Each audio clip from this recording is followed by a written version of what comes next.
and my friend Mike were hanging out during our Christmas holidays.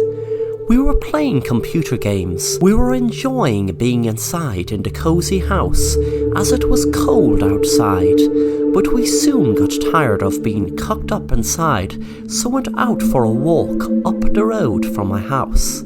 We passed an old house that people said was haunted.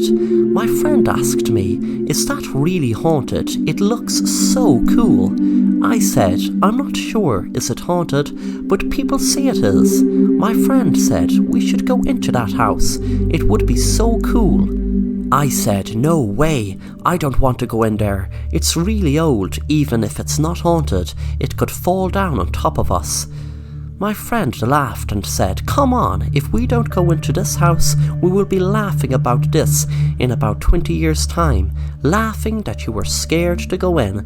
My friend laughed again. I didn't give in, so we just went back home playing more computer games. I didn't see my friend anymore after that, as he had moved to the next town, and there was no social media back then that people could stay in touch with.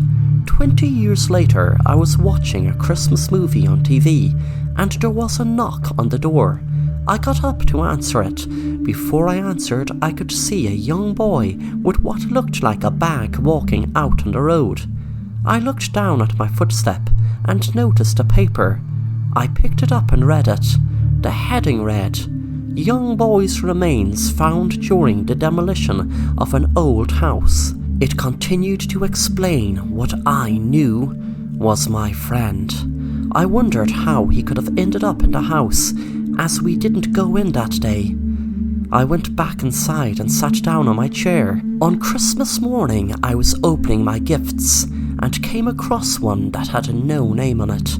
When I opened it, there was a note inside, which read, "If you had just gone in that day, 20 years ago with me, we would be laughing about it a different way. Today, like I said. But now I'm dead, as I went in myself a week later and was killed by a guy dressed as Santa Claus." Suddenly I jumped as my doorbell rang. I wondered who it was, still in shock by getting a letter from my friend who was killed by a guy dressed as Santa Claus 20 years ago. I didn't even realize he was killed until now. I just thought I didn't see him since he moved town. The doorbell rang again. I snapped out of my daze and went to answer it. There was a guy dressed as Santa Claus, holding a knife, and he said, "Happy Christmas." He stabbed the knife into me as I was lying down on the ground. I knew I was dying. The Santa Claus smiled down at me and said, "That story in the paper was a bit fabricated. They picked up on a little white lie. You see, it was me who killed that guy, dressed up as Santa Claus." Yes, you guessed it right. If you guessed I am your friend. Yes, I was your friend, until they put me away 20 years ago, and they put me away for 20 years. They said they'd only put me away until I was 18, but this annoying guy got a bad beating in the place they kept me. It's amazing and funny how they picked up on a little white lie 20 years later. But wait, you might ask, what are the remains of the person killed there? If it wasn't me, then who is it? Oh, I better fast forward telling this story before you bleed to death, before you hear the end. The remains you see were of me. The bastard cut my fingers off and knocked a few of my teeth out in the struggle when I killed him. Wasn't it coincidence they only discovered it 20 years later, exactly from the date we went into that house? Yes, I keep a diary, that's how I know. I gave an anonymous tip because I knew that my mom had told everyone I went missing. They didn't want anyone knowing their precious little son was locked up in an asylum. They just threw me in there and forgot about me. They said I was missing, and that's why the paper assumed it was me that was killed in that house. After all, The media didn't know there was no man killed there that day. They were so good in covering up my disappearance.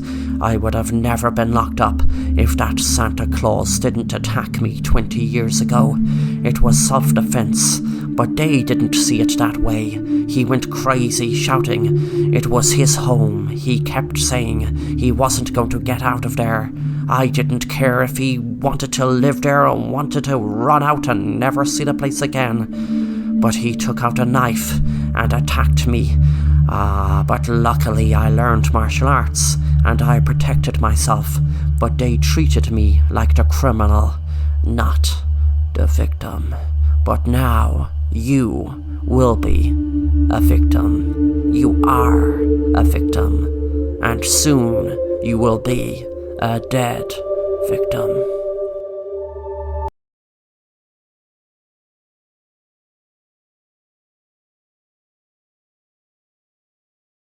Two weeks later, I was in a hospital and was shocked I was alive. A man was standing next to me and spoke.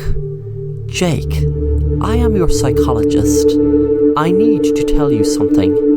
For years and years I have been your psychologist, and I must say you're my most interesting patient. You suffer from something called a dissociative disorder and have a split personality. You often spoke about a friend called Mike growing up to your mom and me. But Jake, I can confirm you never had a friend by the name of Mike. Jake, this might be very hard for you to take in, but even though I have told you for years you had no friend called Mike, it was just like you forgot I told you a few minutes later. It was like you buried any memory of me or anyone telling you Mike wasn't real. It was the day you went to the haunted house. I got my first proof, and I'm sorry, Jake, but that is what had you committed to an asylum. It wasn't Mike who was in the asylum, Jake. It was you. The hidden cameras around your house took footage of you playing a computer game, talking to Mike, who wasn't there. And he was never there, Jake, because Mike didn't exist, except inside your own head. Mike is part of your split personality. That day, I followed you, filming you with my video camera. And Jake, I'm going to show you what I filmed. The man held up his phone and a video played. It was me outside the haunted house. And then I was inside the house, punching into thin air. Then I felt faint when I saw myself cut off my own fingers and pull a few of my teeth out. The man took the phone away and said, "Jake, after I showed this to your mom and the authorities, etc., we had no other choice but to have you put away in the asylum." I tried to whisper, and the man didn't hear me, so he came closer. I took out the fork I kept from dinner and stuck it in the man's eye, then said, "You should have left me and my friend Mike alone."